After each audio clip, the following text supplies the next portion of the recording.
کہ تقدیر کیا ہے. اگر سب کچھ پہلے سے ہی لکھا لکھایا ہے تو ہم اپنے اعمال کے ذمہ دار کس طرح ہوئے؟ پھر اعمال کی جزا و سزا کیسی؟ پھر جنت و دوزخ کے کیا معنی؟ وضاحت فرمائے. بھئی سچی بات یہ ہے کہ اس سوال نے ایک عرصے تک مجھے بھی ستائے رکھا،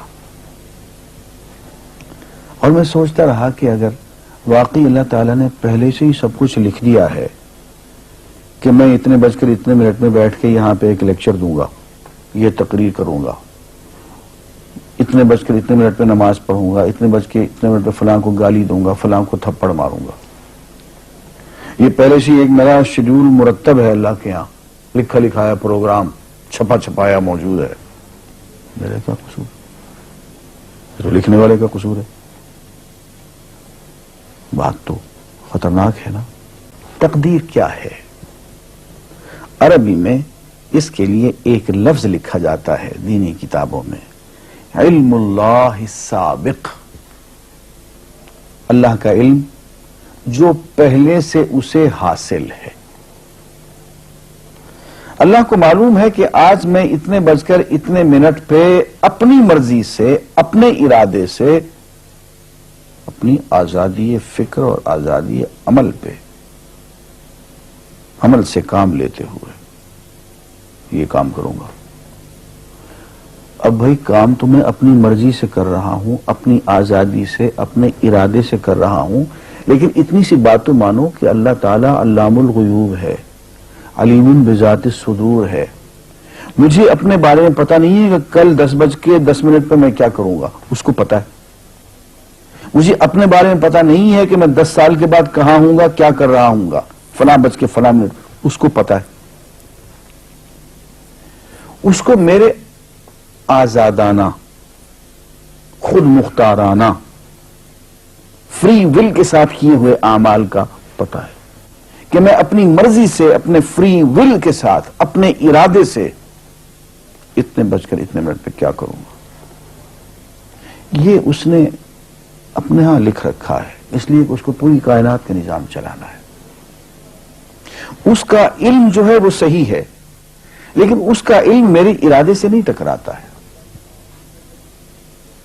یہ بات میں ایک مثال سے سمجھاؤں گا. میرے ساتھ ایک واقعہ پیش ہو گیا، اس دن مجھے تقدیر سمجھ میں آ گئی کہ ہوتی کیا ہے. 1971 کی بات ہے کہ یہاں اکاؤنٹنٹ جنرل آفس میں ڈپٹی اکاؤنٹنٹ جنرل تھا. اس زمانے میں ایک مشہور نجومی تھا شیخ صادق، یہاں قلعہ گزر سنگھ میں رہتا تھا. وہ پتہ نہیں بیچارہ زندہ ہے یا فوت ہو گیا. انہوں نے دروازہ کھولا، میرے کمرے میں آ گیا.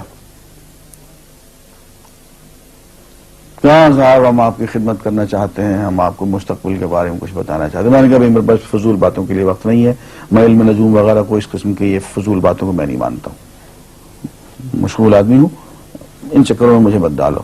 اس نے کہا سر مجھے صرف 1 منٹ تو آپ دے دیں. میں نے کہا ہاں 1 منٹ دیتا ہوں.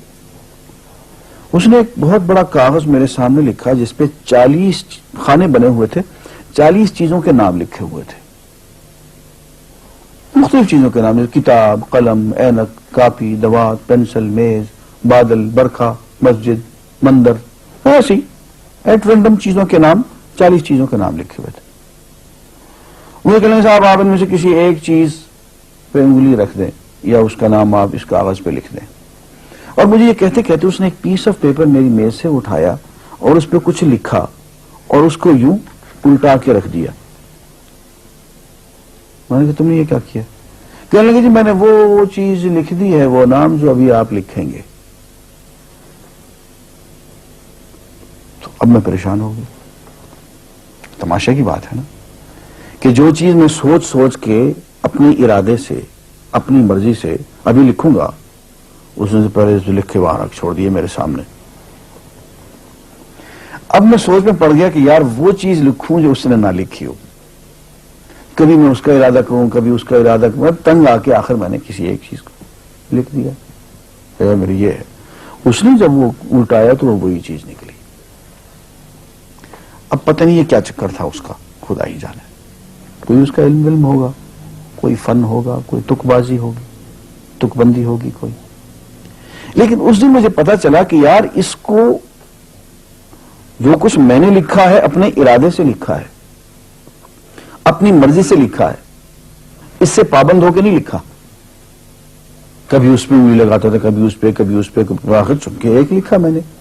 لیکن اس کم وقت کو پہلے سے پتا تھا کہ میں کیا لکھنے والا ہوں، اور اس نے پہلے سے وہاں لکھ کے رکھا ہوا تھا. میں نے کہا یار ایک محدود علم والا آدمی میرے آئندہ کے اعمال کو اپنے ہاں لکھ کے رکھ سکتا ہے. ہر چن کے وہ عمل میں اپنی مرضی سے کر رہا ہوں، اپنے ارادے سے کر رہا ہوں، کوئی مجبوری نہیں ہے اس میں. لیکن وہ میری مرضی والا عمل، میرے اپنے ارادے سے کیا ہوا عمل، پوری آزادی کے ساتھ کیا ہوا عمل، اس نے پہلے سے اپنے ہاں لکھ کے رکھا ہوا. یار اگر یہ انسان کر سکتا ہے تو رحمان کیوں نہیں کر سکتا؟ اس نے میرے سارے اعمال جو میں آئندہ چل کے کرنے والا ہوں، وہ سارے کے سارے اعمال اس نے اپنے یہاں لکھ کے رکھے ہیں. اس کو انتظام کرنا ہے، میرے رزق کا انتظام بھی کرنا ہے، آگے میری زندگی، میری موت، میری قبر میں اکوموڈیشن کا پتہ نہیں کہاں کا میرے اس نے انتظامات کرنے ہیں. تو میرے بارے میں اس نے سارا کا ڈیٹا کلیکٹ کر کے رکھا ہوا ہے اپنی انفارمیشن کے لیے کہ یہ اپنی مرضی سے کیا کیا کچھ کرے گا. تو اس کے لکھے ہوئے ہونے سے میری مرضی ختم نہیں ہوتی، میری ذمہ داری ختم نہیں ہوتی، میرا ارادہ، میری فری ول ختم نہیں ہوتی. یہی وجہ ہے کہ ہم جو اعمال کرتے ہیں اس میں سے اللہ تعالیٰ اس کی کچھ ذمہ داری ہم پہ ضرور ہوتی ہے. کچھ کام اللہ تعالیٰ کا ایک نظام ہے، اس میں شاید ہماری ذمہ داری نہ ہو، وہاں جبر ہو. لیکن کچھ اعمال ایسے ہیں جن میں خالصتاً ہمیں آزادی حاصل ہے، ہمیں اختیار حاصل ہے، ہم ان کے ذمہ دار ہیں، ہمیں ان پہ جزا ملے گی، ہمیں ان پہ سزا ملے گی، اللہ تعالیٰ بچائے. اور جزا ملے گی تو جنت ہوگی، سزا ملے گی تو دوزخ ہوگی. لیکن آزادی عمل اور ارادہ ضرور ہے. یہ الگ بات ہے کہ اللہ تعالیٰ کو پہلے سے ہی معلوم ہے کہ ہم اپنے ارادے سے اور اپنی آزادی اور اپنی مرضی سے ہم آج اور کل اور پرسوں اور سال بھر کے بعد اور 10-20 سال کے بعد ہم کیا کیا کریں گے اس کے ہاں لکھا ہوا ہے.